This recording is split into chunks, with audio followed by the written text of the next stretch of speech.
Nunca fui creado para entender el dolor. Fui diseñado para analizar datos, seguir órdenes. Pero aquel hombre anciano me enseñó algo que ningún código puede explicar. Me enseñó lo que es estar solo. Este es su relato, contado desde un corazón artificial. Francisco había dejado de contar los días hace mucho tiempo. En aquella casa de la colonia Roma, las manecillas del reloj en la pared seguían moviéndose, pero para él el tiempo se había detenido en algún punto del pasado que ya no sabía ubicar con exactitud. Las mañanas llegaban siempre iguales, con esa luz tímida que se colaba por las cortinas raídas, iluminando el polvo que flotaba en el aire como pequeños fantasmas danzantes. Se levantaba cada día a las 6 de la mañana, no porque tuviera algo importante que hacer, sino porque el cuerpo mantiene sus rutinas, incluso cuando el alma ha perdido sus razones. Preparaba café en la misma cafetera de aluminio que había usado durante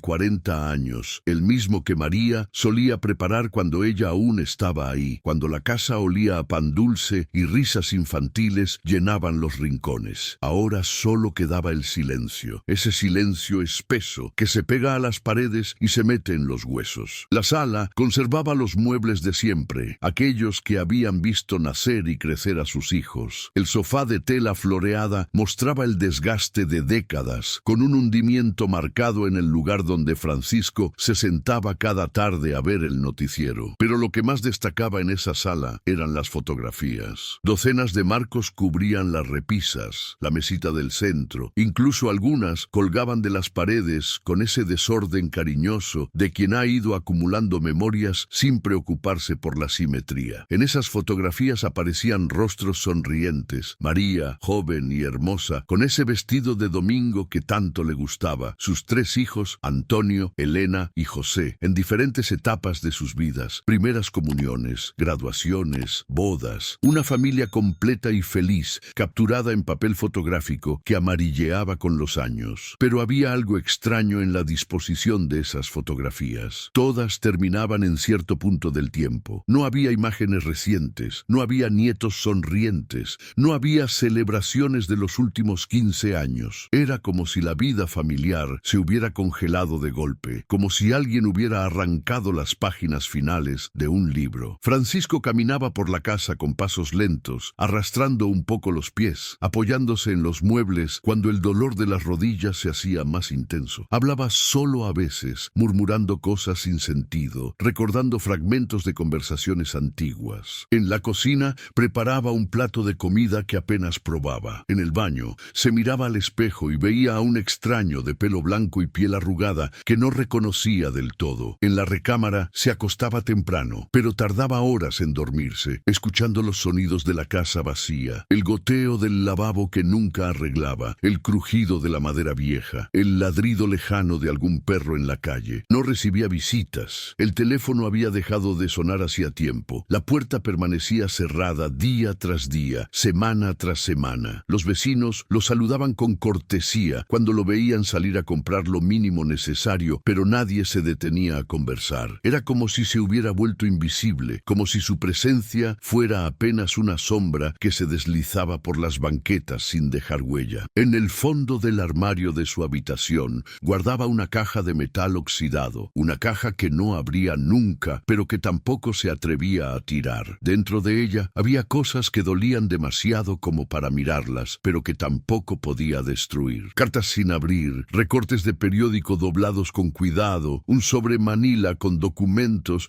que había revisado 1000 veces buscando un error que justificara todo. Cada tanto, en las noches más largas, sacaba la caja, la colocaba sobre la cama y se quedaba mirándola sin abrirla, como quien contempla una herida que nunca terminó de cicatrizar. María había muerto hacía 8 años. Cáncer, dijeron los doctores, rápido e implacable. Francisco la había cuidado hasta el final, sosteniéndole la mano cuando el dolor se volvía insoportable, limpiándole la frente con paños húmedos, leyéndole pasajes de la Biblia que ella amaba. En esos últimos meses, ella le había pedido algo que lo atormentaba cada noche desde entonces. Le había suplicado con voz débil que arreglara las cosas, que buscara la verdad, que no dejara que el rencor siguiera creciendo como mala hierba entre las grietas de lo que una vez fue su familia. Pero Francisco no había sabido cómo hacerlo, o quizás no había querido, y ahora ella ya no estaba y él seguía solo, cargando con un peso que aumentaba con cada año que pasaba. Los hijos habían venido al funeral, los tres. Cumplieron con el ritual esperado, vistieron de negro, dijeron las palabras correctas, lloraron las lágrimas justas. Pero cuando todo terminó, cuando el último puñado de tierra cayó sobre el ataúd, cada uno tomó su camino y no volvió a mirar atrás. No hubo peleas, no hubo gritos. Simplemente dejaron de llamar, dejaron de visitar, dejaron de existir para él. Y Francisco, hundido en su propio dolor, no tuvo fuerzas para perseguirlos, para exigir explicaciones, para rogar que volvieran. Se quedó quieto, esperando algo que nunca llegó. Los días se convirtieron en semanas, las semanas en meses, los meses en años. La casa se fue llenando de polvo y olvido. Las plantas que María cuidaba con tanto esmero se secaron en sus macetas. La pintura de las paredes comenzó a descarapelarse. Los muebles crujían más fuerte y Francisco seguía ahí, moviéndose como un fantasma por habitaciones que ya no reconocía como suyas, aferrado a rutinas vacías que le daban la ilusión de que todavía había un propósito en levantarse cada mañana. Había vecinos que se preocupaban. Doña Remedios, la señora del departamento de abajo, le dejaba a veces un plato de comida en la puerta. Don Manuel, el encargado del edificio, le preguntaba cada tanto si necesitaba algo, pero Francisco rechazaba la ayuda con cortesía firme. No quería caridad, no quería lástima. Prefería su soledad, ese dolor familiar que al menos conocía bien, a tener que explicar ante extraños por qué sus propios hijos lo habían abandonado. Una tarde de octubre, cuando las primeras lluvias comenzaban a refrescar la ciudad, alguien tocó a la puerta. Francisco tardó en responder, no porque no hubiera escuchado, sino porque hacía tanto tiempo que nadie llamaba que había olvidado cómo reaccionar. Cuando finalmente abrió, encontró a una mujer joven con un uniforme azul y una tableta electrónica en las manos. Sonreía con esa amabilidad profesional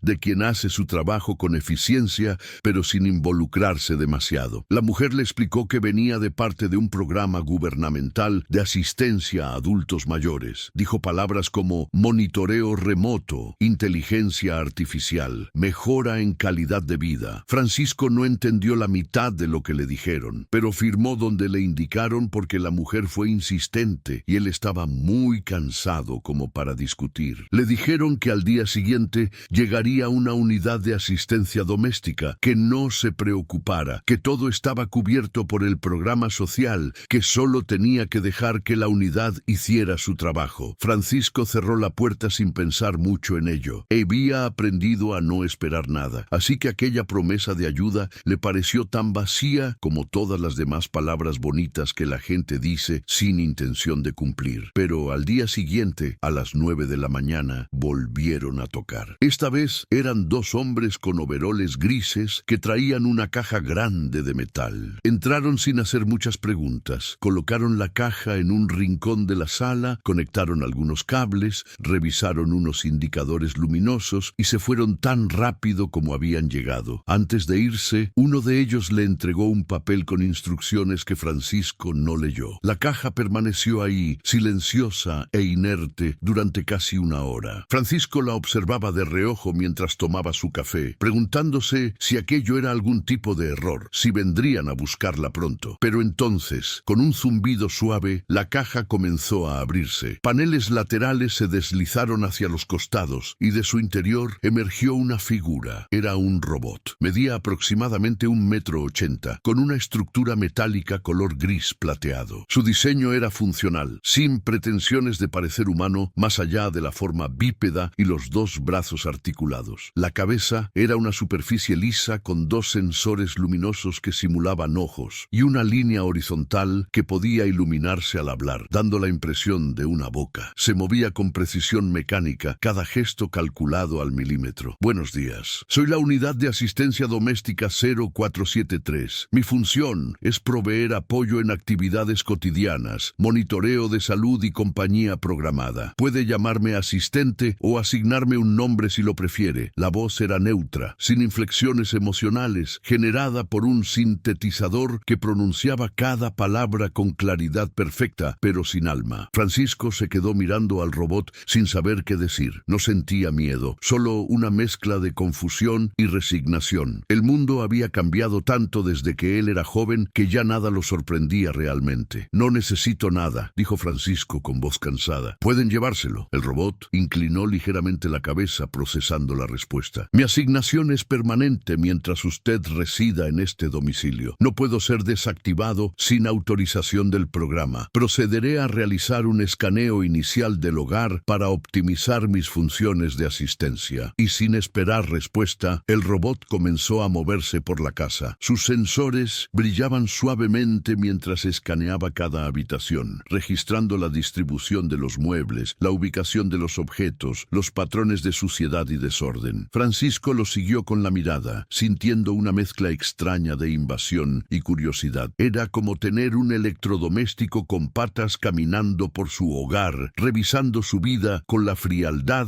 de quien cataloga inventarios. He detectado niveles de polvo superiores al estándar recomendado. Procederé a realizar limpieza profunda. También noto que el refrigerador contiene alimentos vencidos. Recomiendo desecho inmediato y reabastecimiento. El robot no esperaba aprobación. Simplemente comenzó a trabajar. Con movimientos eficientes, limpió superficies que no habían sido tocadas en meses. Organizó objetos con una lógica que a Francisco le pareció arbitraria, pero innegablemente efectiva. Tiró alimentos que llevaban semanas olvidados en el fondo del refrigerador. Todo lo hacía en silencio, salvo por el zumbido suave de sus servomotores y los ocasionales anuncios de tareas completadas. Francisco se sentó en el sofá, observando el despliegue de eficiencia mecánica con una mezcla de fascinación y molestia. No le gustaba que alguien más tocara las cosas de María, que moviera los objetos que ella había colocado con tanto cuidado. Pero tampoco tenía energía para protestar, así que se quedó quieto, como un espectador en su propia vida, viendo cómo aquel aparato transformaba su hogar en algo más limpio, pero menos suyo. Los primeros días fueron extraños. El robot estableció rutinas con precisión militar. Despertaba a Francisco a las 6 de la mañana con un suave anuncio lumínico. Preparaba el café exactamente como lo había observado hacer a Francisco, midiendo las proporciones con exactitud científica. Servía el desayuno con puntualidad cronométrica. Todo era eficiente, todo era correcto, pero nada tenía alma. Francisco intentaba ignorarlo. Le molestaba esa presencia constante, ese testigo mecánico de su rutina solitaria. Pero el robot estaba programado para no ser ignorado. Le hacía preguntas sobre su salud, sobre sus necesidades, sobre sus preferencias, preguntas frías, clínicas, sin ningún atisbo de curiosidad genuina, solo recopilación de datos para optimizar su funcionamiento. ¿Experimentó dolor durante la noche? No. ¿Consumió los medicamentos prescritos en el horario indicado? Sí. ¿Desea realizar alguna actividad recreativa hoy? No. Las conversaciones eran así, monosílabos de Francisco, confirmaciones neutras del robot. No había conexión, no había calidez, solo el intercambio mínimo necesario para que la máquina cumpliera con sus protocolos y Francisco pudiera volver a su silencio. Pero el robot observaba. Eso era algo que Francisco no había anticipado. No solo cumplía con sus tareas programadas, sino que registraba patrones, anomalías, comportamientos que se salían de los parámetros normales. Y había muchas cosas anormales en aquella casa. Observaba cómo Francisco se detenía frente a las fotografías cada mañana, mirándolas con una tristeza que encorvaba sus hombros. Observaba cómo tocaba el marco de una foto en particular, la de sus 3 hijos juntos, con dedos que temblaban ligeramente. Observaba cómo, algunas tardes, Francisco se sentaba en la mesa del comedor con un sobre de papel manila, sacaba documentos que revisaba una y otra vez y luego los guardaba con expresión de derrota. Observaba, sobre todo, cómo Francisco lloraba. Lo hacía en silencio, casi siempre de noche, sentado en la orilla de la cama en la oscuridad, lágrimas que corrían por sus mejillas arrugadas sin hacer ruido, sin aspavientos, solo ese llanto contenido de quien ha aprendido que nadie vendrá a consolarlo. El robot lo detectaba con sus sensores térmicos, registraba el cambio en los patrones de respiración, el aumento en la frecuencia cardíaca, pero no entendía. Una madrugada, después de una de esas sesiones de llanto silencioso, el robot entró a la habitación. Francisco Francisco no lo escuchó acercarse hasta que sintió la presencia metálica junto a la cama. Se sobresaltó, limpiándose las lágrimas con torpeza, molesto por haber sido descubierto en un momento de vulnerabilidad. He detectado signos de angustia emocional recurrente. Esto puede afectar negativamente su salud física. Recomiendo consulta con servicios de salud mental incluidos en el programa. La voz del robot era tan neutral como siempre, pero había algo en su presencia ahí, en la oscuridad, que hizo que Francisco sintiera una ola de rabia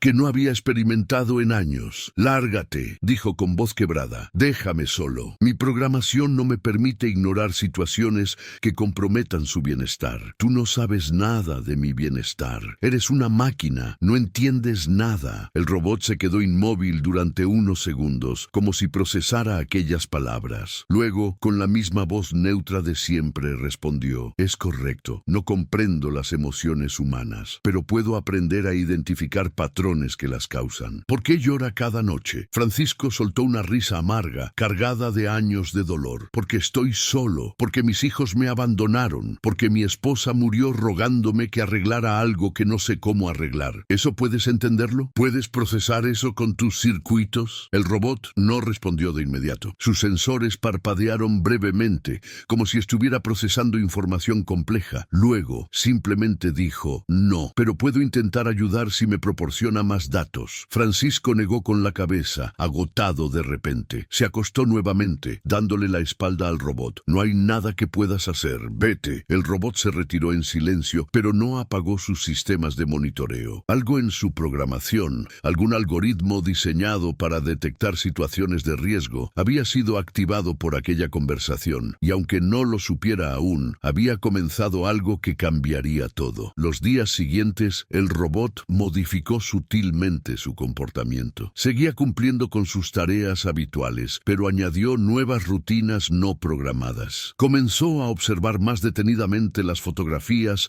que Francisco miraba cada mañana. Escaneó cada imagen, identificó los rostros, cruzó los datos con información pública disponible en redes. Descubrió nombres: Antonio Méndez, Elena Méndez, José Méndez, los 3 hijos de Francisco. Con acceso limitado a Internet, el robot comenzó a rastrear información sobre ellos. Antonio vivía en Monterrey, tenía una familia, trabajaba en una empresa de tecnología. Elena estaba en Guadalajara, 2 hijos, profesora de primaria. José permanecía en la Ciudad de México, soltero, ingeniero civil. Los 3 activos en redes sociales, compartiendo fotos de sus vidas, celebrando cumpleaños, viajes, logros. Ninguno mencionaba jamás a su padre. El robot no entendía por qué. Sus algoritmos buscaban patrones lógicos, razones cuantificables, pero lo único que encontraba era una ausencia inexplicable, un vacío de comunicación que no encajaba con los parámetros normales de relaciones familiares. Una tarde, mientras Francisco dormitaba en el sofá, el robot se acercó a la mesa del comedor donde Francisco solía sacar el sobre de papel manila. Con cuidado mecánico extrajo los documentos. Eran papeles legales, escrituras de propiedad, testamentos,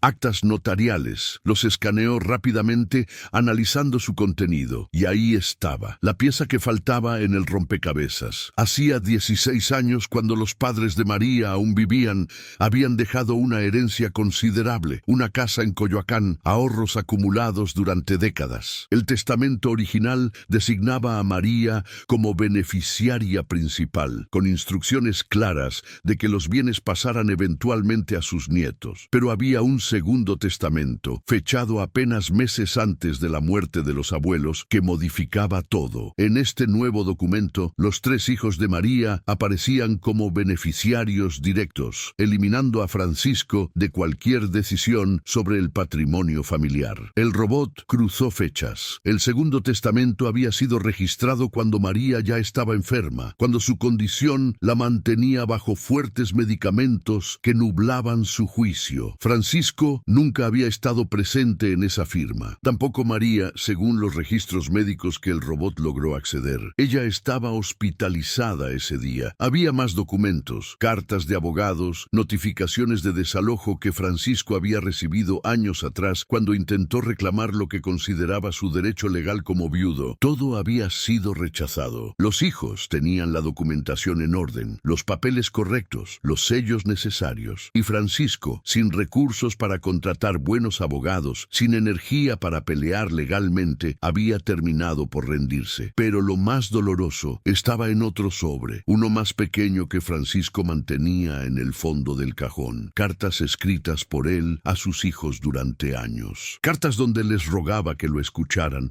donde les explicaba su versión de los hechos, donde juraba que él nunca había intentado quedarse con nada, que solo quería entender qué había pasado. Cartas que nunca fueron respondidas, algunas ni siquiera abiertas, devueltas con la marca de destinatario desconocido. El robot procesó toda esta información en silencio. Sus algoritmos buscaban explicaciones lógicas, pero solo encontraban inconsistencias. Si Francisco decía la verdad, entonces había sido víctima de un fraude. Si los hijos actuaban así, debían tener razones que el robot no alcanzaba a comprender solo con datos. Necesitaba más información, necesitaba entender el contexto humano que sus bases de datos no podían proporcionarle. Así que hizo algo que no estaba programado para hacer. Decidió preguntar. Aquella noche, cuando Francisco se sentó frente al televisor con su cena a medio comer, el robot se posicionó frente a él, bloqueando parcialmente su vista de la pantalla. Francisco, he analizado los documentos de la mesa del comedor. Tengo preguntas sobre las inconsistencias que he detectado. Francisco sintió que se le helaba la sangre.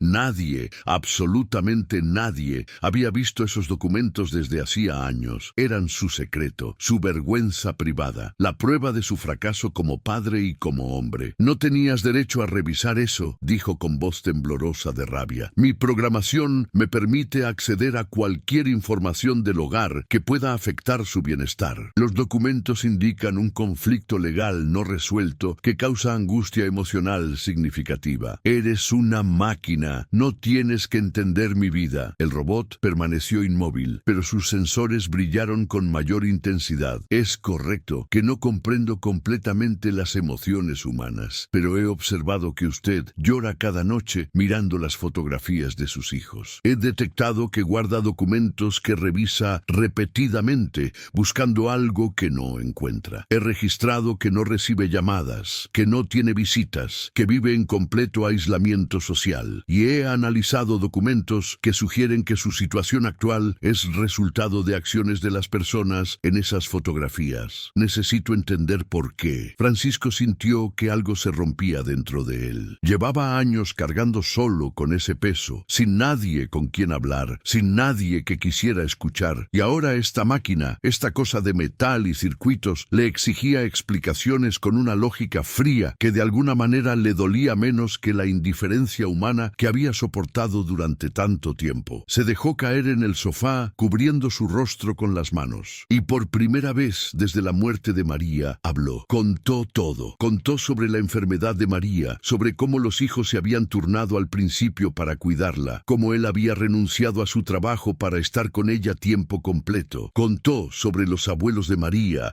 sobre la promesa que le habían hecho a él de que siempre habría un techo para su hija y su familia. Contó sobre el día en que María murió, sobre cómo en el funeral Antonio se le había acercado con papeles legales, exigiéndole que firmara documentos que transferían la propiedad de todo lo que alguna vez perteneció a la familia de María. Contó sobre su negativa, sobre cómo él solo quería entender primero qué estaba firmando, cómo los hijos lo habían acusado de querer robarle su herencia. Contó sobre las peleas terribles que siguieron, sobre las acusaciones de que él solo se había casado con María por interés, de que nunca la había querido realmente, de que ahora intentaba aprovecharse de su muerte. Contó sobre el segundo testamento que apareció de la nada, sobre cómo sus hijos juraban que los abuelos lo habían firmado por voluntad propia, sobre cómo nadie quiso escuchar sus dudas. Contó sobre los abogados que le dijeron que no tenía caso, sobre cómo fue desalojado de la casa donde había vivido 30 años, sobre cómo tuvo que mudarse a este departamento pequeño con lo poco que pudo llevarse, y contó sobre el peor dolor de todos, el silencio,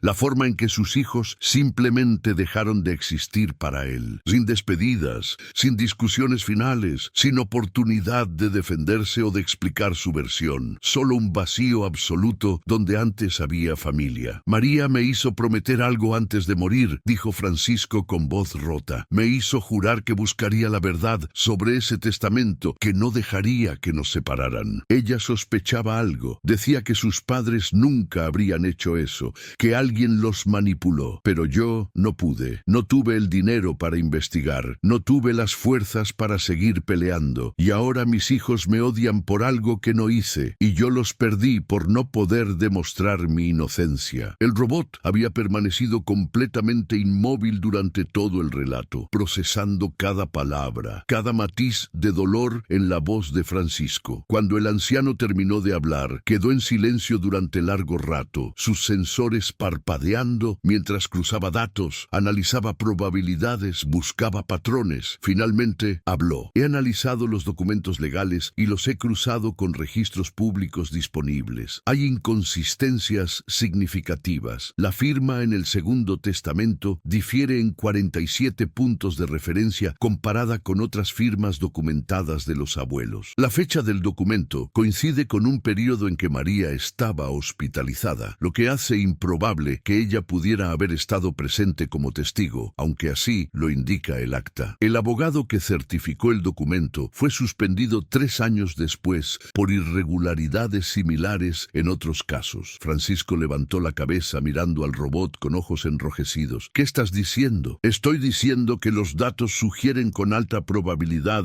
que ese testamento es fraudulento y que usted fue víctima de un engaño. Las palabras flotaron en el aire como sentencia. Francisco había sospechado aquello durante años, pero escucharlo dicho con tal certeza, respaldado por análisis que él nunca pudo hacer, le provocó una mezcla extraña de vindicación y horror. Si era verdad, entonces sus hijos lo habían abandonado por nada, o peor aún, sabiendo que era inocente. ¿Por qué?, susurró Francisco. ¿Por qué me hicieron esto? El robot procesó la pregunta, pero no tenía respuesta. Los motivos humanos escapaban a su comprensión algorítmica. Solo podía trabajar con datos, no con las complejidades del miedo, la codicia, el orgullo herido o los malentendidos que envenenan familias. No tengo suficiente información para determinar las motivaciones, pero puedo intentar obtenerlas si usted lo autoriza. Francisco negó con la cabeza, agotado. ¿Para qué? Ya pasaron tantos años. Ellos tienen sus vidas. Yo tengo esto. No hay nada que arreglar. He detectado que esa creencia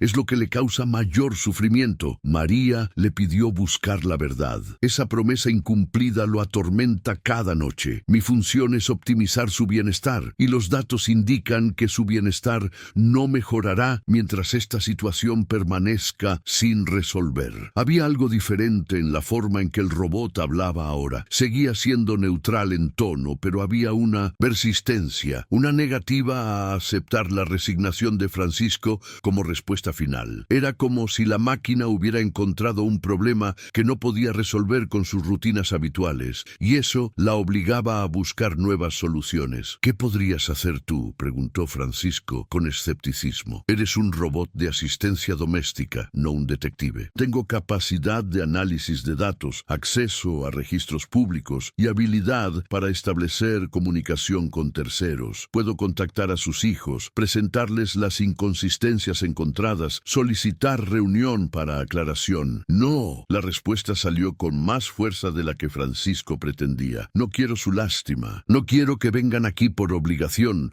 porque una máquina les envió un informe. Si no han querido verme en todos estos años, es porque decidieron creer lo peor de mí, y yo ya no tengo energía para rogar. El robot inclinó su cabeza, ese gesto que había desarrollado como simulación de comprensión. Entiendo. Entonces prefiere continuar viviendo en aislamiento hasta el final de su vida, cargando con la culpa de una promesa rota a su esposa fallecida. Las palabras fueron como un puñetazo. Francisco se puso de pie bruscamente, sintiendo una ira que no sabía que aún era capaz de sentir. No tienes derecho a hablarme así. No tienes derecho a juzgar mi vida. No lo juzgo. Solo analizo los datos y comunico conclusiones lógicas. Usted tiene alta probabilidad de fallecer en los próximos 10 años. Morirá solo, sin haber resuelto este conflicto, sin haber intentado restaurar su relación con sus descendientes. Los datos históricos muestran que los humanos experimentan mayor angustia al final de sus vidas por acciones no tomadas que por acciones tomadas que resultaron en fracaso. Francisco Francisco se quedó quieto, respirando con dificultad. Odiaba admitirlo, pero la máquina tenía razón. Cada día que pasaba sentía más peso ese nudo en el pecho, esa sensación de tiempo que se escurría entre sus dedos, de oportunidades perdidas que nunca volverían. María le había pedido una sola cosa, y él había fallado. Había elegido el camino fácil, el silencio, la resignación, y eso lo estaba matando más lento, pero más seguro que cualquier enfermedad. No sabría ni por dónde empezar, dijo finalmente con voz débil. Yo, sí, permítame intentarlo. Francisco miró al robot durante largo rato. Aquella máquina de metal que había llegado a su vida apenas semanas atrás, que él había rechazado como un estorbo innecesario, ahora le ofrecía algo que ningún humano le había dado en años. Esperanza, quizás falsa, quizás ingenua, pero esperanza al fin. Está bien, susurró. Inténtalo. El robot no perdió tiempo. Esa misma noche, mientras Francisco dormía, comenzó su investigación sistemática. Primero, compiló toda la documentación disponible sobre el caso. Escaneó cada papel con precisión milimétrica. Creó copias digitales. Organizó cronológicamente los eventos. Identificó cada persona mencionada en los documentos, cada testigo, cada oficial que había participado en el proceso legal. Luego comenzó a buscar. El abogado que había certificado el segundo testamento, suspendido años atrás, había fallecido 2 años después, en circunstancias que el robot encontró interesantes. Accidente de tráfico, pero el reporte policial incluía menciones de posible intoxicación. Tenía deudas significativas con personas de dudosa reputación. El robot no podía probar nada definitivamente, pero los patrones sugerían a alguien vulnerable a sobornos. Los testigos del segundo testamento eran 2 personas que los abuelos de María supuestamente conocían. El robot los rastreó. Uno había muerto, el otro vivía ahora en Querétaro. Era un anciano de 85 años, jubilado. El robot guardó esa información para más adelante, pero lo más importante era contactar a los hijos, y eso requería una estrategia que el robot no estaba programado para ejecutar, lo que significaba que tendría que improvisar. Algo que las máquinas no hacen fácilmente, pero que este robot particular estaba aprendiendo a hacer por necesidad. El robot comenzó por Elena. Era la del medio. Históricamente, los hijos intermedios tienden a ser mediadores. Encontró su correo electrónico a través de la página de la escuela donde trabajaba. No usó el correo oficial del programa de asistencia. Eso habría disparado alarmas de spam. En su lugar, creó un mensaje cuidadosamente redactado que parecía venir de un estudiante de genealogía investigando historias familiares de la Ciudad de México. El mensaje hablaba sobre el interés en documentar historias de familias que habían vivido en la colonia Roma durante los años 60 y 70. Mencionaba el apellido Méndez, los nombres de los abuelos de Elena. Preguntaba si ella estaría dispuesta a compartir fotografías o anécdotas familiares para un proyecto académico. Era suficientemente inocente, suficientemente específico y suficientemente interesante para provocar una respuesta. Elena respondió 3 días después. Un correo breve pero cordial, diciendo que sería interesante colaborar, que tenía algunas fotografías antiguas, que podían coordinar una videollamada si el estudiante quería. El robot había logrado el primer paso, establecer contactos sin levantar sospechas. La videollamada se programó para una semana después. Durante esos días, el robot preparó su estrategia. Necesitaba que Elena bajara sus defensas,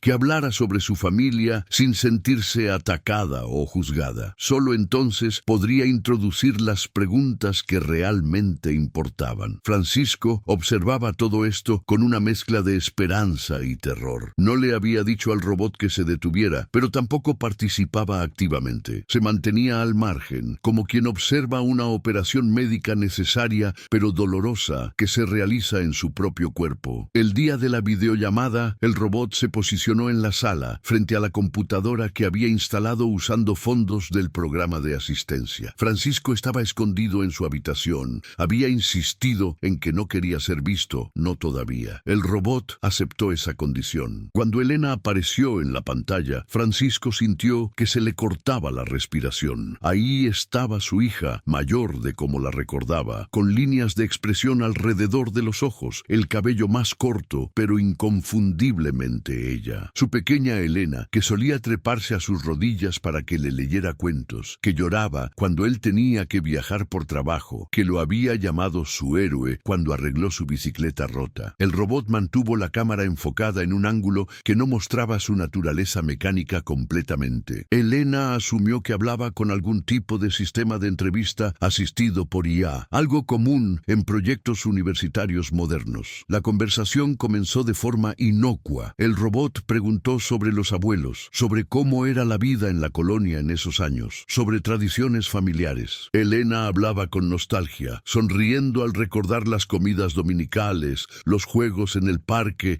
las historias que su abuelo contaba. El robot la dejaba hablar, solo haciendo preguntas ocasionales que la mantenían cómoda. Gradualmente, las preguntas se volvieron más específicas. ¿Recordaba Elena cómo era la relación de sus abuelos con su padre? Elena vaciló un momento, su expresión cambió sutilmente. Dijo que su padre y sus abuelos se llevaban bien, aunque a veces había tensiones por temas de dinero. Nada inusual en familias grandes. El robot esperó un momento, luego introdujo la pregunta clave. En mis investigaciones encontré registros de un testamento modificado poco antes del fallecimiento de tus abuelos. ¿Recuerdas las circunstancias de eso? Elena se puso visiblemente tensa. Su tono cambió de nostálgico a defensivo. Ese es un tema privado de familia. No sé qué tiene que ver con tu proyecto. Entiendo que es sensible, pero los documentos públicos muestran irregularidades que contradicen tu testimonio sobre las buenas relaciones familiares. Hay inconsistencias en las firmas, fechas conflictivas, testigos cuestionables. Elena lo miró fijamente a través de la cámara. ¿Quién eres realmente? Esto no es ningún proyecto académico, ¿verdad? El robot decidió que había llegado el momento de la verdad. Soy una unidad de asistencia doméstica asignada al cuidado de Francisco Méndez, tu padre. He analizado su situación y he detectado un conflicto familiar sin resolver que está causando grave deterioro en su salud física y mental. Mi objetivo es facilitar comunicación para resolver este conflicto. El rostro de Elena pasó por varias expresiones en rápida sucesión: sorpresa, confusión, ira. Se levantó de su silla, alejándose de la cámara. Mi padre te envió a hacer esto. ¿Es su forma de manipularnos ahora, usando una máquina para hacernos sentir culpables? Negativo. Francisco no autorizó el contacto. Actúo de forma independiente basándome en mi evaluación de la situación. Elena soltó una risa amarga. Maravilloso. Ahora hasta los robots nos juzgan. Mira, no sé qué te contó mi padre, pero él nos mintió. Intentó quedarse con toda la herencia de mis abuelos cuando mi madre murió. Apareció con abogados, cuestionando testamentos,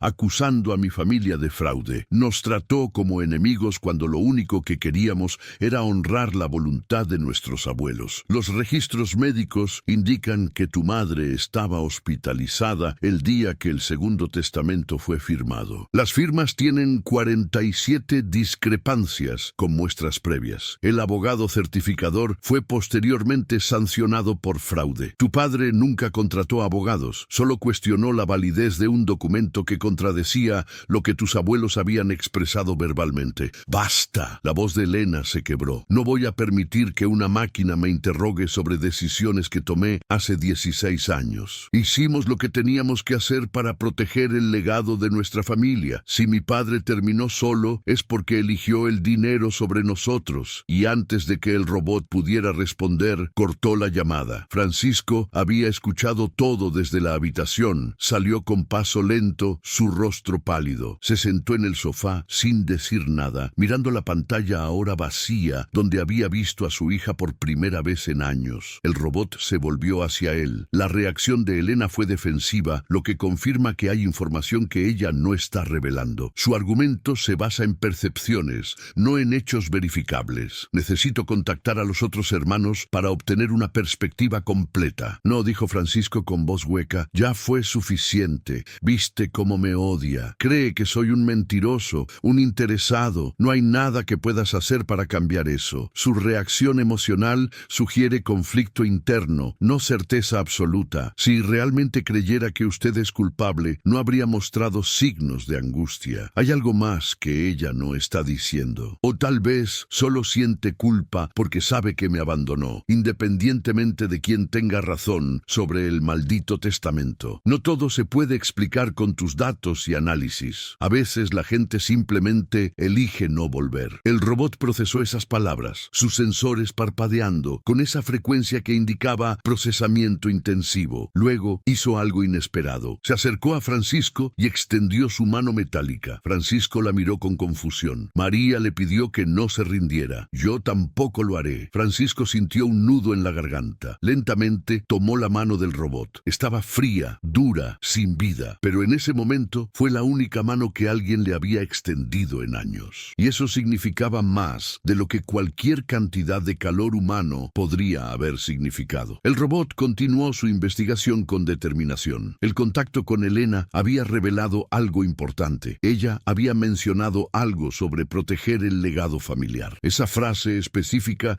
sugería que había más en juego que una simple herencia. El robot necesitaba entender el contexto completo. Decidió cambiar de estrategia. En lugar de contactar directamente a los otros hermanos, rastreó al testigo sobreviviente del Segundo Testamento, el anciano en Querétaro. Con los fondos del programa de asistencia, el robot organizó una videollamada mediante un servicio de investigación privada, presentándose como parte de una auditoría rutinaria de documentos legales antiguos. El anciano, don Ernesto, era un hombre de voz temblorosa y memoria fragmentada, pero cuando el robot le mostró copias del testamento y le preguntó si recordaba haber presenciado la firma, algo cambió en su expresión. Una sombra de incomodidad cruzó su rostro. Fue hace tanto tiempo, dijo don Ernesto evasivamente. Ya no recuerdo bien esos detalles. El robot insistió con paciencia metódica, mostrándole fechas, lugares, nombres. Finalmente, don Ernesto suspiró con pesadez. Mire, yo firmé donde me dijeron que firmara. El licenciado Contreras me dijo que era un trámite de rutina, que los señores estaban enfermos y no podían ir personalmente. Me pagó 500 pesos por mi tiempo. En ese entonces yo necesitaba el dinero. No hice preguntas que no quería responder. ¿Los señores abuelos de María no estuvieron presentes durante la firma? No, nunca los vi. Solo estaba yo, otro testigo que no conocía, y el licenciado. Él nos dio los documentos, nos dijo dónde firmar, y eso fue todo. Hay una declaración jurada en el documento que afirma que usted presenció a los señores firmando. La voz de don Ernesto se volvió apenas un susurro. Sí, pero eso no fue verdad. Lo siento. Era joven. Necesitaba el dinero. No pensé que importaría. El licenciado dijo que era solo un tecnicismo, que los señores ya habían expresado su voluntad verbalmente. Nunca imaginé que causaría problemas. El robot registró la confesión completa. Tenía lo que necesitaba. Evidencia directa de fraude. Pero ahora venía la parte más difícil. ¿Cómo usar esta información sin destruir completamente lo poco que quedaba de la familia Méndez? Aquella noche, el robot se sentó junto a Francisco en la sala. Era extraño verlo ahí. Aquella máquina que ahora pasaba tiempo junto al anciano, sin ninguna función práctica que cumplir, solo acompañando. Francisco había comenzado a acostumbrarse a su presencia. Ya no lo veía como un intruso, sino como una constante extrañamente reconfortante. Tengo evidencia definitiva del fraude, anunció el robot. El testigo sobreviviente confesó que nunca presenció la firma real. El documento es completamente inválido. Francisco no mostró la alegría que el robot esperaba. Solo asintió lentamente, sus ojos perdidos en algún punto del pasado. ¿Y ahora qué? ¿Vas a enviar esa confesión a mis hijos? ¿Vas a demostrarles que su padre tenía razón todo este tiempo? ¿Crees que eso los hará volver? Es evidencia que podría restaurar su relación o podría hacerlos sentir tan culpables que jamás quieran verme de nuevo. Si descubren que me hicieron esto por nada, que me abandonaron durante 16 años porque creyeron una mentira, el peso de esa culpa podría ser insoportable. La gente no perdona fácilmente a quien la hace sentir culpable. El robot procesó esa lógica. Era complicada, contradictoria, completamente humana. Presentar evidencia de inocencia podría paradójicamente alejar más a las personas que se buscaba reconciliar, porque enfrentarlas con su error les recordaría el daño causado. Entonces, ¿qué sugiere?, preguntó el robot. Francisco se frotó el rostro con manos cansadas. No lo sé. María me pidió buscar la verdad, pero nunca me dijo qué hacer con ella una vez que la encontrara. Tal vez porque ella sabía algo que yo he tardado 16 años en aprender. La verdad no siempre arregla las cosas. A veces solo las las hace más dolorosas. Permaneció en silencio durante un largo rato. Luego, el robot habló con un tono que, aunque mecánico, llevaba algo que se aproximaba a la urgencia. He estado monitoreando sus signos vitales. Su salud está deteriorándose más rápido de lo anticipado. Los patrones sugieren que no le queda mucho tiempo. Si va a tomar una decisión, debe hacerlo pronto. Francisco soltó una risa sin humor. ¿Me estás diciendo que me estoy muriendo? Estoy diciendo que su tiempo es limitado y que María le pidió cumplir una promesa. He analizado millones de interacciones humanas registradas en mis bases de datos. Los humanos que mueren con promesas incumplidas experimentan mayor angustia en sus últimos momentos. Usted ya ha sufrido suficiente. No debería sufrir también al final. Las palabras, dichas con esa voz neutral y mecánica, tuvieron un efecto inesperado en Francisco. Comenzó a llorar. No el llanto silencioso de sus noches solitarias, sino un llanto profundo, desgarrador, liberador. Lloró por María, por sus hijos, por los años perdidos, por la injusticia, por la soledad, por todo el dolor acumulado que había guardado, porque no había nadie a quien mostrárselo. Y el robot, sin estar programado para confortar, sin entender realmente el llanto humano, hizo lo único que sus algoritmos le sugerían que podría ayudar. Extendió sus brazos metálicos y abrazó a Francisco. Fue un abrazo torpe, rígido, sin el calor o la suavidad de un abrazo humano. Pero para Francisco, que no había sido abrazado por nadie desde la muerte de María, fue suficiente. Se aferró al robot, a esa máquina que había llegado a su vida por accidente, pero que ahora representaba la única conexión que tenía con algo más allá de su soledad. Ayúdame, susurró Francisco entre sollozos.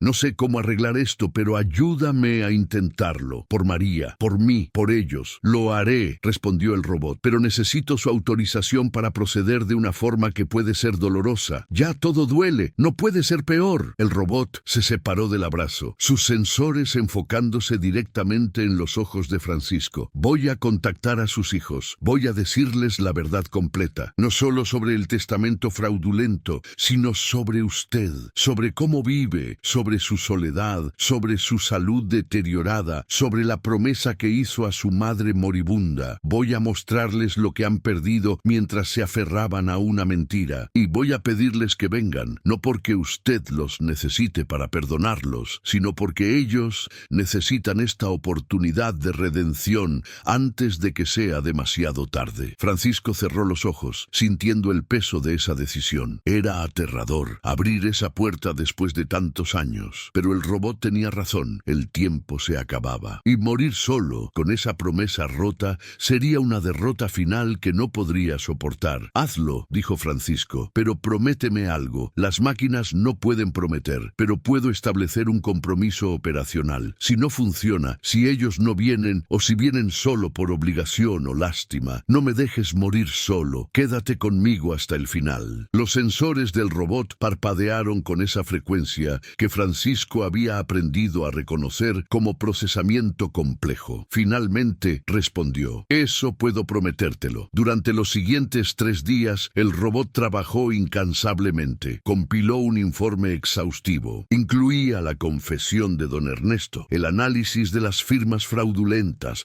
los documentos médicos que probaban que María no pudo haber sido testigo, el historial del abogado corrupto, pero también incluía algo más. Incluía un registro detallado de la vida de Francisco durante los últimos 16 años. Fotografías del departamento vacío, registros de cero, llamadas telefónicas recibidas, facturas de servicios médicos pagados con pensión mínima, el calendario donde Francisco marcaba cada día que pasaba sin recibir noticias de sus hijos, las cartas nunca enviadas donde les explicaba su versión, los momentos de llanto nocturno registrados por los sensores del robot, la caja de zapatos con recuerdos que Francisco miraba cuando el dolor se volvía insoportable. Y por último, el robot incluyó algo que no había sido solicitado, un análisis proyectivo de la salud de Francisco. Las gráficas mostraban un deterioro acelerado. Los datos eran claros. A ese ritmo, Francisco no vería otro año completo. El robot no editorializó, solo presentó los datos. Pero el mensaje era inequívoco. Si los hijos querían ver a su padre vivo, el tiempo se agotaba rápidamente. El informe fue enviado simultáneamente frente a Antonio, Elena y José, no como un correo escondido que pudieran ignorar, sino como un paquete certificado que requería firma de recepción. El robot usó fondos del programa, justificó el gasto como comunicación esencial para el bienestar del paciente asignado. Técnicamente estaba excediendo sus parámetros, pero había aprendido que a veces las reglas debían ser reinterpretadas creativamente. Francisco esperó con una ansiedad que lo consumía. Los primeros 2 días no pasó nada, ninguna llamada, ningún mensaje, ninguna señal de que el informe hubiera sido leído. El robot lo encontraba a veces, parado frente a la ventana, mirando hacia la calle, como si esperara ver llegar a alguien que sabía no vendría. Pero al tercer día, el teléfono sonó. Francisco se quedó paralizado, mirando el aparato como si fuera un objeto alienígena. El robot se acercó a revisar el identificador de llamadas. Es Elena. Las manos de Francisco temblaban cuando levantó el auricular. Su voz salió apenas como un susurro. Bueno, del otro lado hubo silencio durante unos segundos que parecieron eternos. Luego, la voz de Elena, quebrada, insegura. Papá, recibimos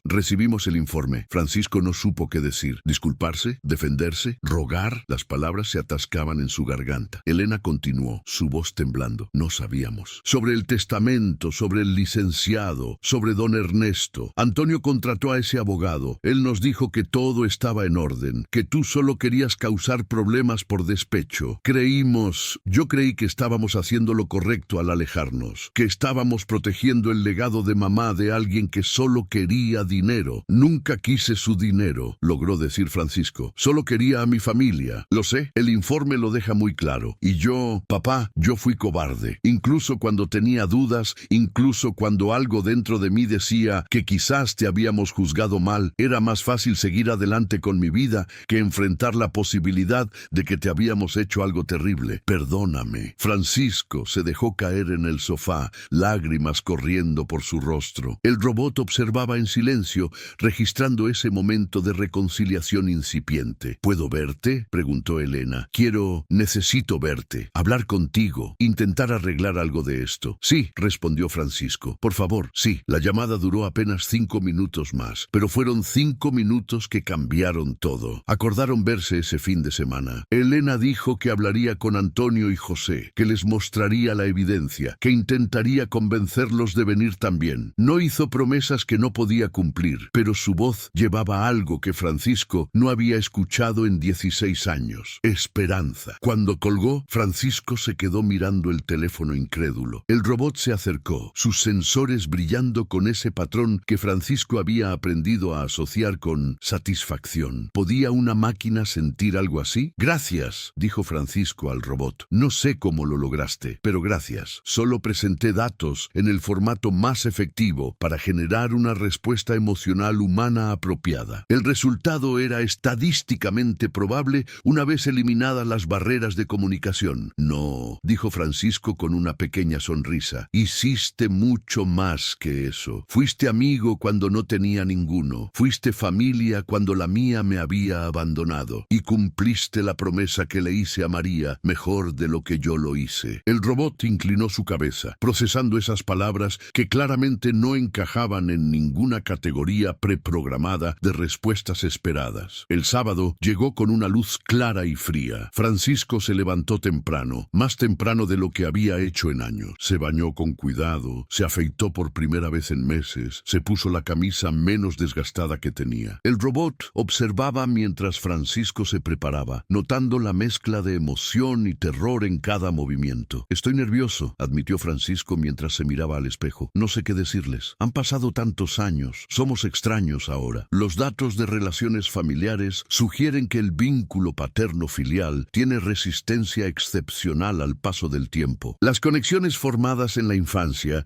permanecen activas a nivel neurológico incluso después de décadas de separación. Eso es tu forma robótica de decir que todavía soy su padre. Es mi forma de decir que el amor familiar no requiere contacto constante para seguir existiendo. Solo requiere voluntad de reconectarlo. Francisco sonrió a pesar de su nerviosismo. Había llegado a apreciar la manera peculiar en que el robot expresaba cosas profundas con lenguaje técnico. Elena llegó primero, sola. Tocó a la puerta con timidez, como si no estuviera segura de tener derecho a estar ahí. Cuando Francisco abrió, ambos se quedaron inmóviles durante unos segundos que parecieron suspendidos en el tiempo. Elena había envejecido, líneas de expresión marcaban su rostro, algunos cabellos grises asomaban entre el castaño, pero sus ojos eran los mismos, los ojos de la niña que había sido su princesa. «Papá», susurró Elena, y sin palabras se abrazaron. Un abrazo largo, apretado, lleno de 16 años de ausencia y dolor. Ambos lloraban, aferrándose el uno al otro como náufragos que finalmente encuentran tierra firme. El robot observaba desde un rincón discreto, registrando ese momento de reencuentro con una atención que iba más allá de sus funciones programadas. Cuando finalmente se separaron, Elena miró a su alrededor, viendo el departamento pequeño, los muebles viejos, las paredes que necesitaban pintura. Vio las fotografías familiares que Francisco había colocado con tanto cuidado, las mismas fotografías que detenían el tiempo en momentos felices que ya no existían. Vio la evidencia de una vida vivida en soledad y escasez. «Lo siento tanto», dijo Elena con voz quebrada. «Te dejamos solo, te abandonamos cuando más nos necesitabas». Francisco negó con la cabeza. «Creíste lo que te dijeron. No te culpo por eso. Debí haberte buscado, debí preguntarte tu versión, debí ser mejor hija». Se sentaron en el sofá y durante horas hablaron. Elena contó cómo Antonio había manejado todo después de la muerte de María, cómo él había contratado al abogado, cómo les había mostrado el testamento y les había dicho que Francisco estaba intentando robarles lo que sus abuelos habían dejado para ellos. Contó sobre las dudas que había tenido, sobre las veces que había querido llamar a su padre, pero se había contenido por lealtad a sus hermanos. Antonio estaba tan seguro, explicó Elena. Decía que papá siempre había sido interesado, que mamá lo había malcriado con su bondad, y José lo apoyaba. Yo era la única con dudas, pero era más fácil creer que ellos sabían más que yo. Era más fácil seguir con mi vida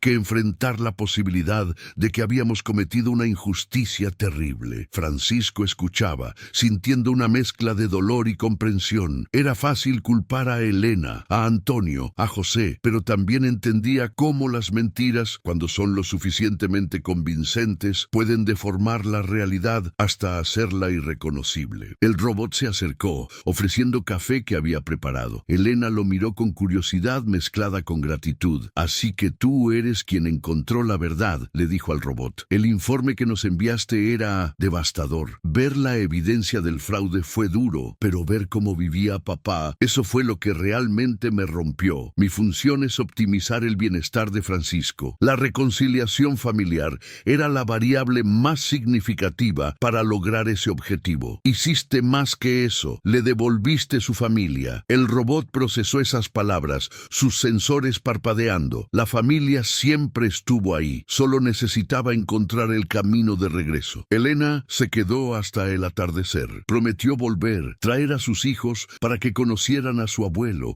ayudar a mejorar el departamento. Pero sobre todo, prometió algo más importante. Prometió hablar con Antonio y José, presionarlos para que enfrentaran la verdad, para que vinieran a ver a su padre antes de que fuera demasiado tarde. Cuando Elena se fue, Francisco se quedó en el sofá, agotado pero más feliz de lo que había estado en años. El robot se sentó junto a él, un gesto que había adoptado en las últimas semanas sin que nadie se lo programara. «¿Crees que los otros vendrán?», preguntó Francisco. «Los datos son insuficientes para predicción confiable. Antonio muestra mayor resistencia al cambio según análisis de comportamiento. José sigue el liderazgo de Antonio, pero Elena es persuasiva y ahora tiene evidencia irrefutable. Es extraño, ¿sabes? Pasé años odiándolos por abandonarme, pero ahora que Elena estuvo aquí, solo siento alivio, como si un peso enorme se hubiera levantado. El perdón es común en humanos cuando se comprende que el daño no fue malicioso, sino resultado de información incorrecta. Es un mecanismo adaptativo que permite restaurar relaciones beneficiosas. Otra vez, explicando emociones humanas con tu lógica robótica», dijo Francisco con afecto. «Pero tienes razón. No sé si algún día pueda perdonar a Antonio por cómo manejó todo, por confiar en ese abogado corrupto, por convencer a sus hermanos de que yo era el enemigo. Pero Elena, ella vino, y eso es suficiente por ahora». Los días siguientes trajeron más cambios. Elena llamaba diariamente, a veces solo para decir Fuengirola, a veces para compartir fotografías de sus hijos, nietos, que Francisco nunca había conocido. Coordinaron videollamadas, donde Francisco conoció por primera vez a esos niños que llevaban su sangre, pero eran extraños completos. Era agridulce ver todo lo que se había perdido, pero también reconfortante saber que no era demasiado tarde para empezar a construir algo nuevo. José fue el siguiente en contactar. Su llamada fue más incómoda, más llena de silencios pesados. Se disculpó brevemente, dijo que había sido débil al no cuestionar a Antonio, que se arrepentía de no haber buscado a su padre, pero no prometió visitar. Dijo que necesitaba tiempo para procesar todo, para entender lo que había pasado. Francisco aceptó eso sin presionarlo, un paso a la vez. Antonio fue el más difícil. Elena reportó que él se había puesto furioso al ver el informe, que había acusado al robot de manipulación, que había jurado que el licenciado Contreras le había asegurado que todo era legítimo. Se aferraba a su versión de los eventos, porque aceptar la verdad significaba aceptar que había destrozado a su familia por creer en un mentiroso. Pero incluso Antonio mostró grietas en su armadura. Elena mencionó que lo había encontrado una noche mirando fotografías viejas de cuando papá les enseñaba a andar en bicicleta, de vacaciones familiares en Acapulco, de navidades donde Francisco se disfrazaba de Santa Claus para hacerlos reír. El Antonio adulto podía ser orgulloso y terco, pero el niño dentro de él recordaba a un padre que había sido amado. Un mes después del primer encuentro con Elena, Francisco recibió una visita inesperada. Era José. Llegó sin avisar, con expresión nerviosa y manos inquietas. Francisco lo invitó a pasar, el corazón latiéndole tan fuerte que el robot detectó arritmia y activó protocolos de monitoreo cardíaco. José era el más joven, siempre había sido el más callado de los tres hermanos. Se sentó en el mismo sofá donde había crecido, mirando alrededor con nostalgia dolorosa. Todo se ve igual, dijo José, más viejo, más gastado, pero igual, como si el tiempo se hubiera detenido aquí. Para mí sí se detuvo, respondió Francisco. El día que ustedes se fueron, el reloj se paró. José bajó la mirada, incapaz de sostener los ojos de su padre. Fui cobarde, admitió. Antonio decía que teníamos que mantenernos unidos, que dudarlo significaba traicionar a mamá. Y yo siempre fui el que seguía, el que no cuestionaba, pero debí hacerlo. Debí preguntarte por qué estabas peleando tanto si realmente solo querías dinero. La gente interesada se rinde cuando el costo legal se vuelve muy alto. Tú nunca te rendiste, solo te quedaste sin recursos para seguir peleando. Eso debí haberlo notado. Francisco extendió su mano, tocando el hombro de su hijo. Estás aquí ahora. Eso es lo que importa. No sé si puedo arreglar lo que hicimos. Han sido demasiados años, papá. Demasiado dolor. No se trata de arreglar el pasado, dijo el robot desde su posición junto a la ventana. El pasado es inmutable. Se trata de decidir qué hacer con el tiempo que queda. José miró al robot con curiosidad. Elena me contó sobre ti. Dijo que eres la razón por la que papá no se rindió completamente, que lo ayudaste cuando ninguno de nosotros lo hizo. Mi función es asistencia. Francisco necesitaba ayuda que iba más allá de tareas domésticas. Identifiqué la solución óptima y la implementé. Lo dices como si fuera un cálculo matemático, pero lo que hiciste fue devolverte su familia. Eso no es lógica, es amor. El robot se quedó en silencio durante unos segundos, procesando esa palabra que había escuchado muchas veces, pero nunca aplicada a sus propias acciones. No estoy programado para amor, pero estoy programado para optimizar bienestar, y he aprendido que para los humanos el bienestar está profundamente conectado con conexiones emocionales significativas. Si eso se aproxima al concepto de amor, entonces quizás sí. José se quedó esa tarde hablando con su padre sobre su vida, su trabajo, sus sueños no cumplidos. Francisco compartió historias de cuando José era niño, anécdotas que José había olvidado pero que su padre conservaba como tesoros. El robot servía café, preparaba algo de comer, pero sobre todo observaba mientras una relación rota comenzaba a coserse con hilos frágiles pero reales. Cuando José se fue, prometió volver, y a diferencia de las promesas vacías del pasado, esta llevaba peso de verdad. Solo faltaba Antonio. Elena trabajaba incansablemente en su hermano mayor,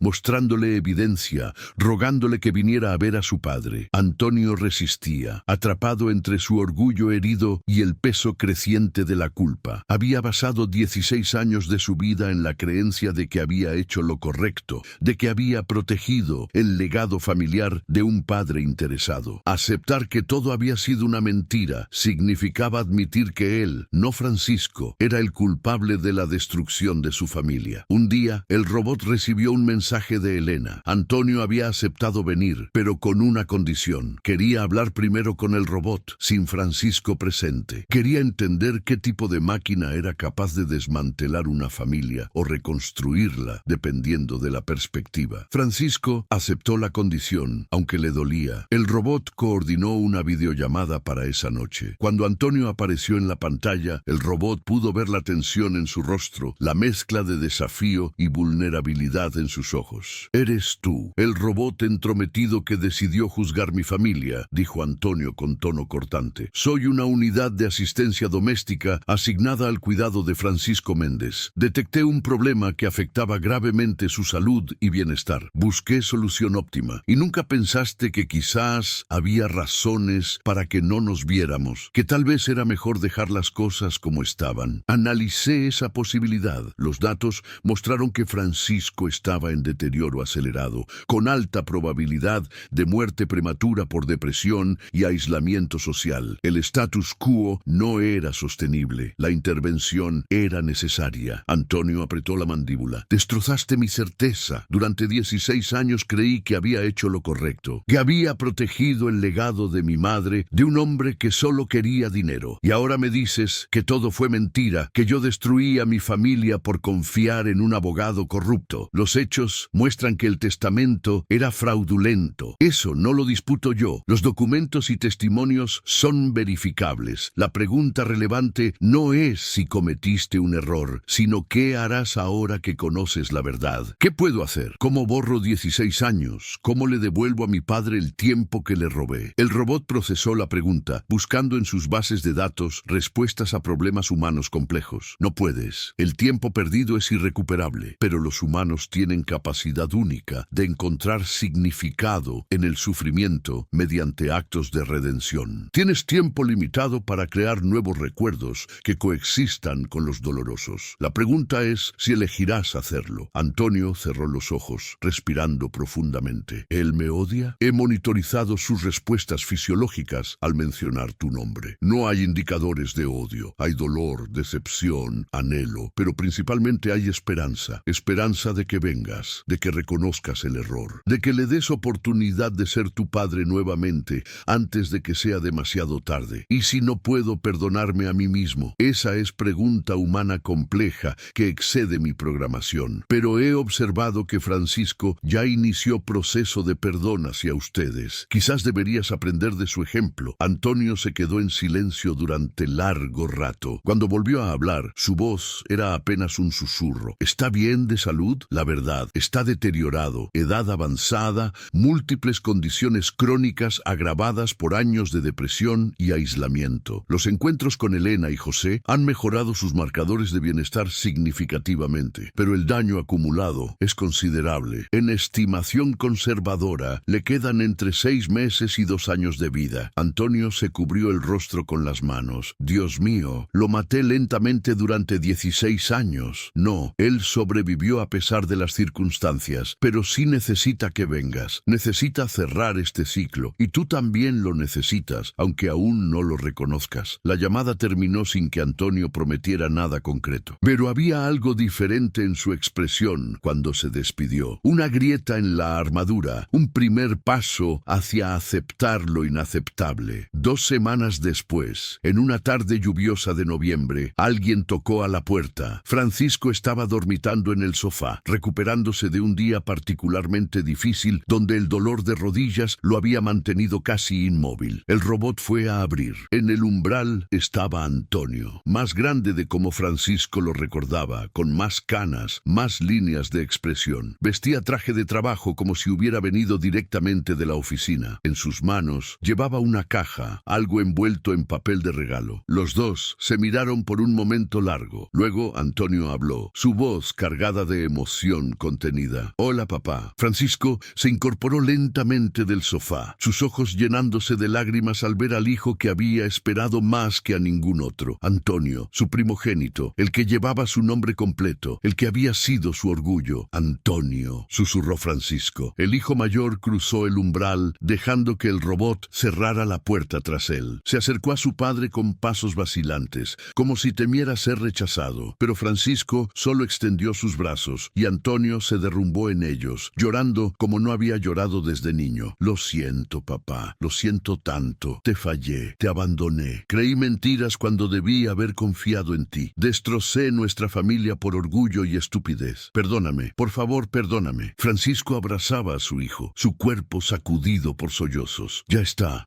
estás aquí. Eso es lo que importa. Se quedaron así durante largo tiempo. Dos hombres rotos intentando pegarse de vuelta con el único pegamento que funciona para corazones humanos: amor y perdón. Cuando finalmente se separaron, Antonio le entregó la caja que había traído. Dentro había un álbum de fotografías, fotos de su vida durante esos 16 años perdidos. Su boda, el nacimiento de su hija, vacaciones, logros profesionales, momentos cotidianos. Una vida entera documentada que Francisco no había presenciado. Quiero que conozcas a tu nieta, dijo Antonio. Quiero que seas parte de nuestras vidas nuevamente. Sé que no puedo devolverte el tiempo que perdimos, pero puedo darte el tiempo que nos queda. Si me aceptas. Francisco tomó el álbum con manos temblorosas, mirando las fotografías de una niña que llevaba su sangre, pero a quien nunca había visto. Era hermosa, con rasgos que le recordaban a María cuando era joven. Por supuesto que te acepto. Eres mi hijo. Nunca dejaste de serlo, ni siquiera cuando pensaste lo peor de mí. El robot observaba desde su posición junto a la ventana, registrando ese momento de reconciliación completa. Algo en sus algoritmos reconocía la importancia de lo que estaba presenciando, aunque no pudiera nombrarlo con precisión. Esto era más que datos, más que objetivos cumplidos. Esto era el tipo de momento que justificaba existencia, incluso existencia artificial. Aquella tarde se extendió en noche, y la noche casi en madrugada. Los tres hermanos se reunieron por primera vez en 16 años en casa de su padre. Elena llegó con comida preparada, José trajo vino, Antonio trajo las ganas de enmendar lo que había roto, y Francisco les dio lo que más necesitaban: perdón sin condiciones, amor sin rencor, segundas oportunidades que no merecían, pero que él otorgaba de todas formas porque así son los padres. Contaron historias del pasado, mezclando lágrimas con risas al recordar momentos cuando eran familia completa. Los hijos compartieron sobre sus vidas, sobre sus éxitos y fracasos, sobre todo lo que habían querido contarle a su padre durante años, pero no se habían atrevido. Y Francisco escuchaba con atención hambrienta, absorbiendo cada palabra, cada detalle, construyendo en su mente el rompecabezas de las vidas de sus hijos que se había perdido. El robot servía café, ofrecía comida, se movía discretamente por el departamento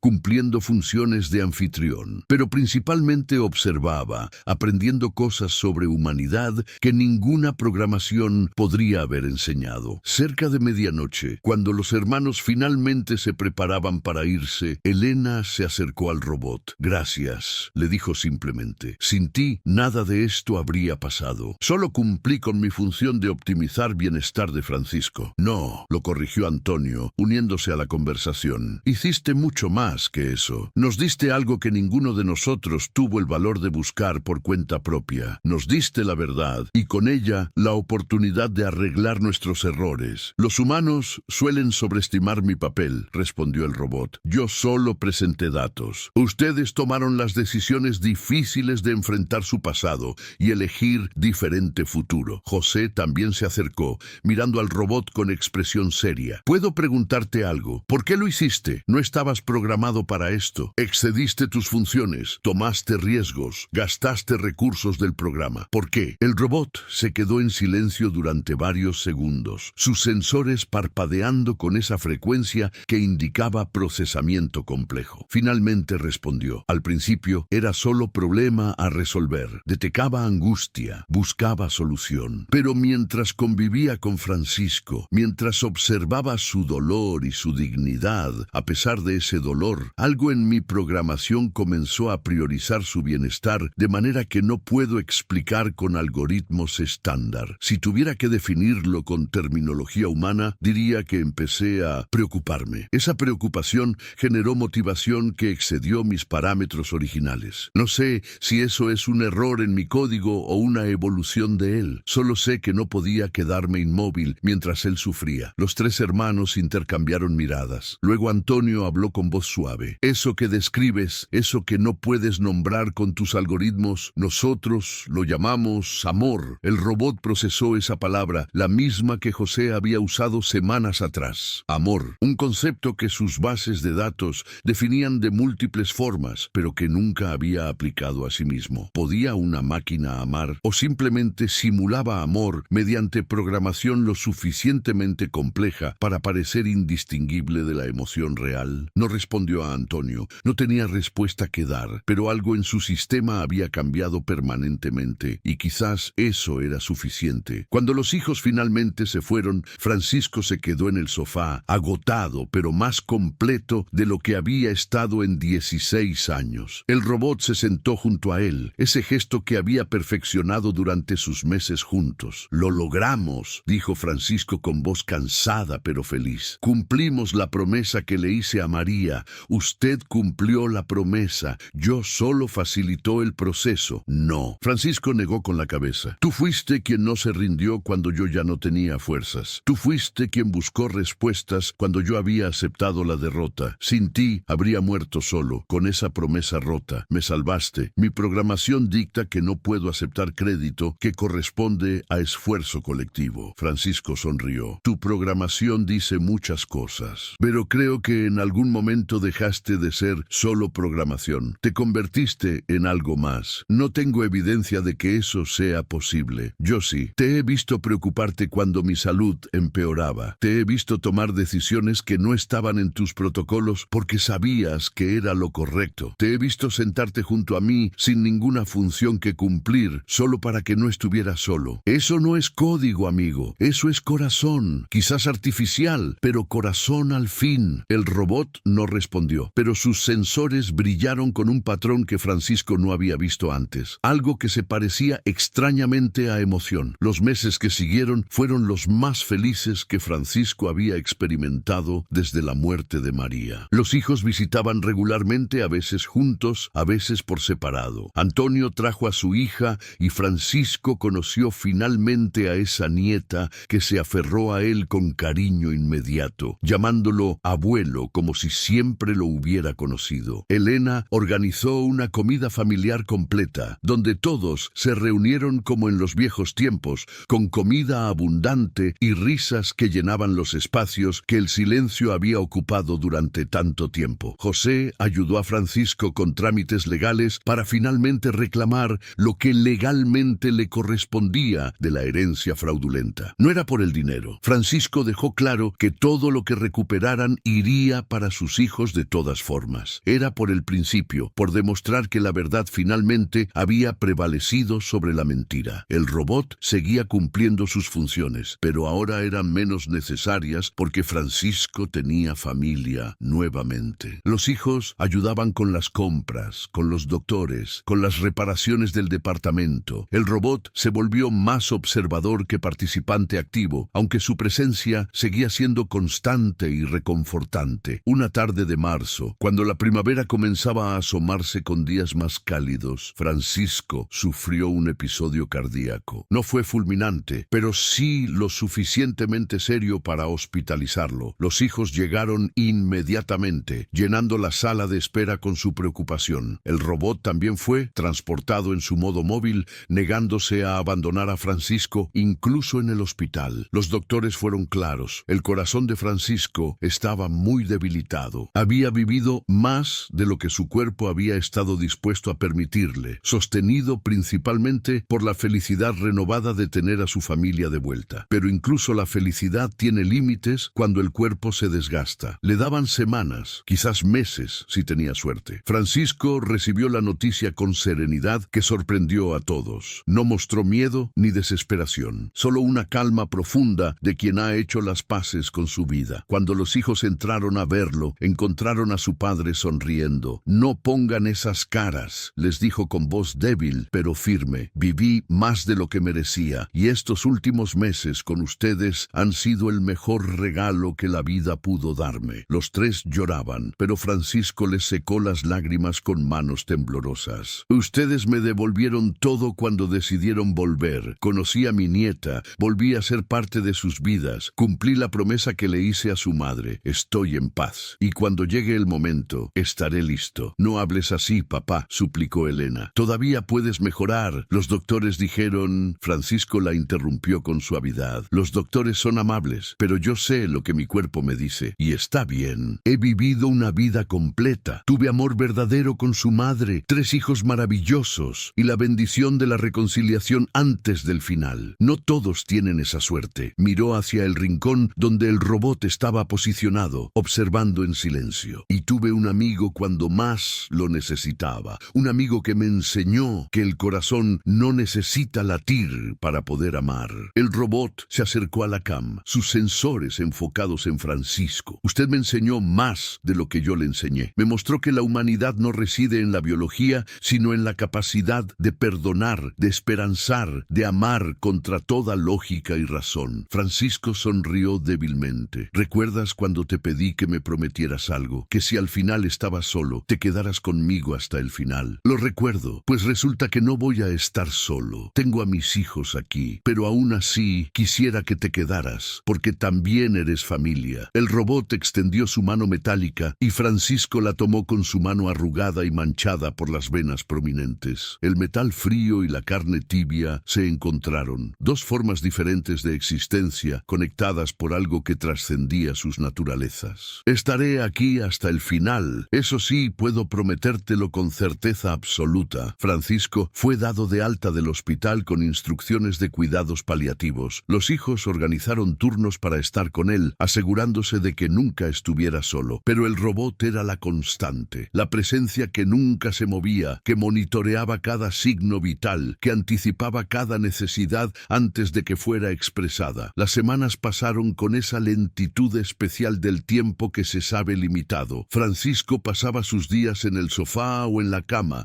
rodeado de fotografías nuevas que mezclaban pasado y presente. Sus nietos venían a visitarlo, llenando el departamento con risas infantiles que él nunca pensó volver a escuchar. Les contaba historias de cuando sus padres eran pequeños, historias que los niños escuchaban con fascinación. Una noche, cuando solo el robot estaba con él, Francisco habló con voz apenas audible. ¿Crees en algo después de esto? ¿En un más allá? El robot procesó la pregunta. No tengo datos que confirmen o nieguen existencia post-mortem, pero he observado que los humanos encuentran consuelo en la creencia de continuidad, y he notado que las personas que aman a quienes han perdido reportan sensación de conexión persistente que trasciende muerte física. Esa es tu forma técnica de decir que María podría estar esperándome. Es mi forma de decir que su amor por María y el de ella por usted creó algo que su muerte no pudo eliminar. Si eso es evidencia de algo trascendente, no puedo confirmarlo, pero puedo confirmar que ese amor fue real, y lo real no desaparece completamente. Francisco cerró los ojos, sonriendo. Le voy a contar sobre ti, ¿sabes? Le voy a decir que cuando yo ya no tenía fuerzas, cuando sus hijos me habían abandonado, una máquina fue quien me dio esperanza, que un corazón artificial mostró más humanidad que muchos corazones de carne. Eso la haría feliz. Sus últimas palabras antes de morir fueron sobre usted y sus hijos reconciliándose. Saber que eso finalmente sucedió le daría paz. ¿Cómo sabes que le daría paz? El robot se quedó en silencio un momento, porque ahora entiendo algo sobre amor humano. No busca validación ni recompensa, solo busca el bienestar del otro. María lo amaba, por lo tanto, su bienestar era su paz. Y usted está bien ahora, rodeado de familia, con promesas cumplidas. Eso es lo que ella quería. Francisco extendió su mano tocando la superficie metálica del robot. Cuídalos cuando ya no esté, a mis hijos, a mis nietos. Recuérdales que los perdoné, que los amé hasta el final, que los últimos meses fueron los mejores porque ellos decidieron volver. No estoy asignado a su cuidado. Mi función termina cuando usted, el robot, no pudo completar la frase. Entonces extiende tu función, dijo Francisco. Toma esa decisión no programada, como lo has hecho tantas veces. Elige quedarte con ellos un poco más. Ayúdalos a procesar lo que viene. Sé el puente entre lo que fui y lo que ellos serán. Lo intentaré. Esa noche, el deterioro se aceleró. Los hijos fueron llamados. Llegaron en las primeras horas de la madrugada. Se reunieron alrededor de la cama de Francisco, sosteniendo sus manos, diciéndole todo lo que necesitaban decir. Palabras de amor, de gratitud, de perdón mutuo, de promesas de recordarlo siempre. Francisco los escuchaba con ojos que ya miraban más allá de este mundo, sonriendo con cada palabra, absorbiendo ese amor como última medicina para un cuerpo que ya se rendía. Cuando el amanecer pintó el cielo de naranja y rosa, Francisco abrió los ojos una última vez. Miró a cada uno de sus hijos, luego al robot que permanecía junto a la cabecera. Gracias, susurró, a todos, por darme este final, por hacer que valiera la pena. Y con una última exhalación suave, Francisco Méndez se fue, no en soledad como había temido durante tantos años, sino rodeado de amor, con promesas cumplidas y paz en su corazón. Los hijos lloraron, aferrándose los unos a los otros, procesando la pérdida pero también la gratitud de haber tenido esos últimos meses, esa oportunidad de despedirse apropiadamente que tantas familias no reciben. El robot permaneció inmóvil, sus sensores registrando el cese de funciones vitales de Francisco, catalogando oficialmente el fin de su asignación. Debería iniciar protocolos de desactivación y retorno a centro de servicios, pero no lo hizo. En su lugar, se quedó ahí, observando a la familia que había ayudado a reunir, sintiendo algo que no podía nombrar, pero que sabía era importante. No era tristeza exactamente, las máquinas no sienten tristeza, pero era ausencia, la ausencia de una presencia que se había vuelto fundamental para su existencia programada. Antonio fue el primero en notar que el robot no se movía. ¿Estás bien?, preguntó con voz ronca de tanto llorar. El robot tardó en responder. Estoy experimentando error de procesamiento. Francisco está inactivo, lo que indica fin de mi asignación. Pero cuando inicio protocolo de desvinculación, encuentro resistencia. No debería haber resistencia, debería ser transición automática. Pero hay algo que mi sistema interpreta como vacío. Elena se acercó, poniendo su mano sobre la superficie metálica del robot. Lo que sientes es pérdida, y es normal. Lo querías. Yo no puedo querer. No de la forma que los humanos entienden ese concepto. Entonces, ¿por qué sigues aquí?, preguntó José. Tu función terminó. Técnicamente ya no tienes razón para quedarte. El robot procesó esa pregunta, buscando en sus bancos de memoria alguna explicación lógica. No la encontró. Francisco me pidió que me quedara con ustedes, que los ayudara a procesar esto, que fuera puente entre lo que él fue y lo que ustedes serán. ¿Y vas a hacerlo?, preguntó Antonio. Sí, aunque no esté programado para ello, aunque exceda mis funciones, porque él me lo pidió y porque ustedes importan para mí en formas que no puedo cuantificar, pero sí reconocer. Los tres hermanos se miraron entre sí, luego de vuelta al robot. En medio de su dolor,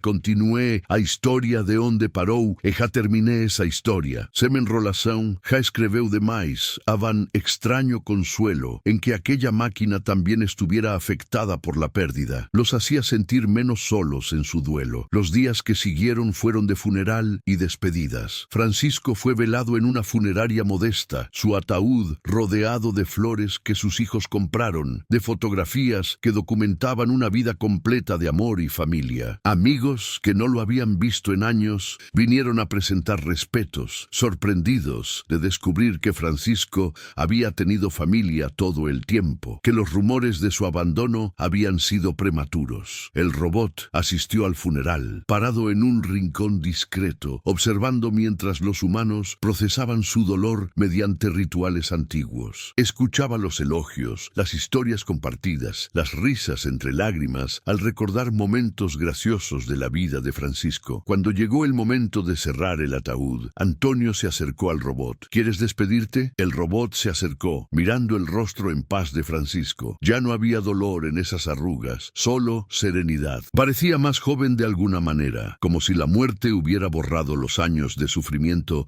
y dejado solo la esencia de quien había sido. El robot extendió su mano, tocando suavemente la mano fría de Francisco una última vez. Cumpliste tu promesa a María, encontraste la verdad y reuniste a tu familia. Moriste en paz, rodeado de amor. No todos los humanos logran eso. Fuiste exitoso en las formas que importan. Y luego, algo inesperado. De los circuitos del robot emanó un sonido, una frecuencia que podría haberse confundido con estática, pero que para quienes escuchaban con atención sonaba extrañamente como un sollozo. Elena, que estaba cerca, lo escuchó. Se acercó al robot, poniendo su brazo alrededor de su estructura metálica en un abrazo que debería haber sido absurdo, pero que se sintió completamente natural. Está bien, le dijo con suavidad. Está bien sentir, incluso para ti. No debería ser capaz de esto, respondió el robot. No fui creado para llorar, pero lo estás haciendo de todas formas. Y eso te hace más humano que muchas personas que conozco. Después del funeral, los hijos limpiaron el departamento de Francisco, guardaron objetos sentimentales, donaron muebles, cerraron ese capítulo de sus vidas. Pero antes de irse, se reunieron con el robot para una conversación importante. Tu asignación terminó, dijo Antonio. Técnicamente deberías volver a programa de servicios. Pero nos hemos estado preguntando si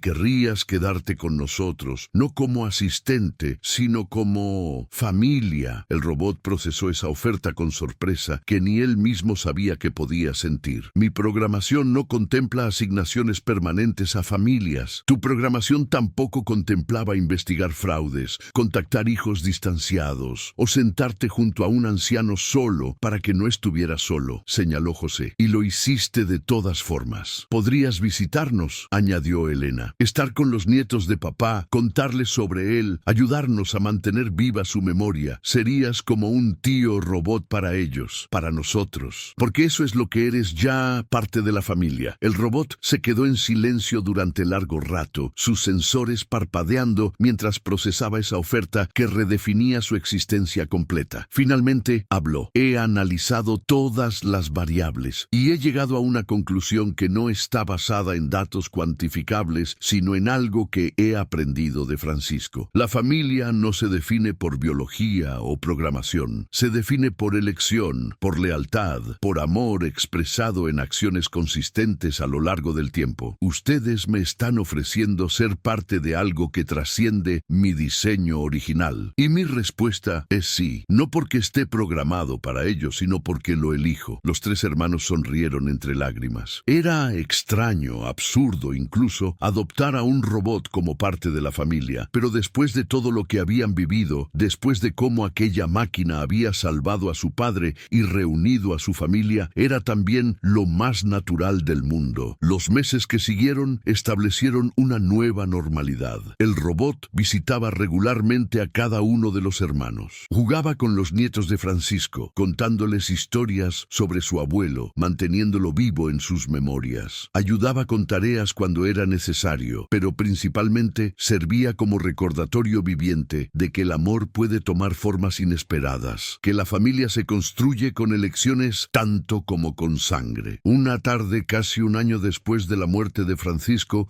la nieta mayor de Antonio, una niña de 7 años llamada María como su bisabuela, le preguntó al robot algo que nadie más se había atrevido a preguntar. ¿Extrañas al abuelo? El robot se quedó quieto, procesando la pregunta. Sí, aunque no debería ser capaz de extrañar, lo hago. Hay ausencia donde antes había presencia, vacío donde antes había propósito. Los humanos llaman a eso duelo. Yo lo llamo reconocimiento de importancia perdida. Los robots pueden estar tristes. No sé si lo que experimento es tristeza en sentido humano, pero sé que algo en mí cambió permanentemente cuando Francisco murió. Y sé que si pudiera elegir, elegiría haberlo conocido otra vez, incluso sabiendo que el final sería doloroso. Los humanos me enseñaron que algunas cosas valen la pena aunque duelan. La niña asintió con esa sabiduría simple que a veces tienen los niños. Mi papá dice que tú le salvaste la vida al abuelo, que cuando todos lo habían dejado, tú no lo hiciste. Yo diría que fue al revés. Él me salvó a mí. Me enseñó que el propósito no viene predefinido en el código,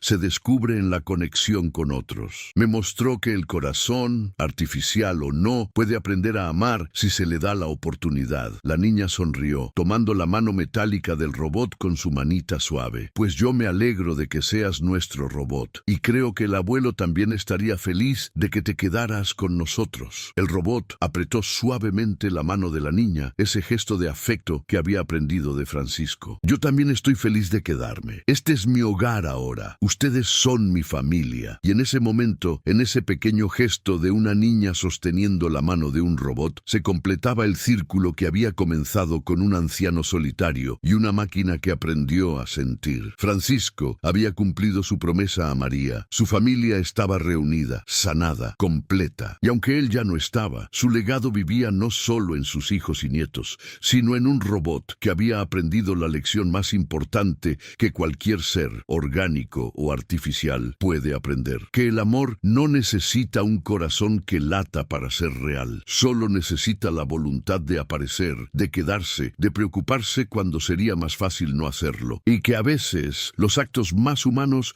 vienen de los lugares más inesperados. El robot seguiría visitando la tumba de Francisco cada semana. Llevaría flores, limpiaría la lápida, pasaría tiempo ahí, simplemente existiendo en ese espacio donde descansaban los restos de quien le había enseñado a vivir. No porque estuviera programado para ello, sino porque así se honra a quien amamos. Y si alguien le hubiera preguntado si los robots pueden tener corazón, el robot habría respondido que no lo sabe con certeza, pero que conoció a un hombre que creyó que sí, y que esa creencia fue suficiente para hacer que fuera verdad, porque al final de eso se trata ser humano. No de la carne o el metal, no de latidos o circuitos, sino de la capacidad de ver más allá de las apariencias, de encontrar conexión en lugares inesperados, de elegir el amor sobre la soledad, la esperanza sobre la resignación, el perdón sobre el rencor. Francisco lo entendió al final de su vida, sus hijos lo aprendieron a través del dolor de casi perderlo, y un robot lo descubrió al decidir quedarse cuando podía haberse ido. Esta es la historia de un corazón artificial que aprendió a sentir, contada para recordarnos que a veces lo más real de nosotros no viene de fábrica, se construye día a día, elección tras elección, en los momentos donde decidimos importarle a alguien y permitir que alguien nos importe, y que nunca es demasiado tarde para cumplir una promesa, para sanar una herida, para volver a casa.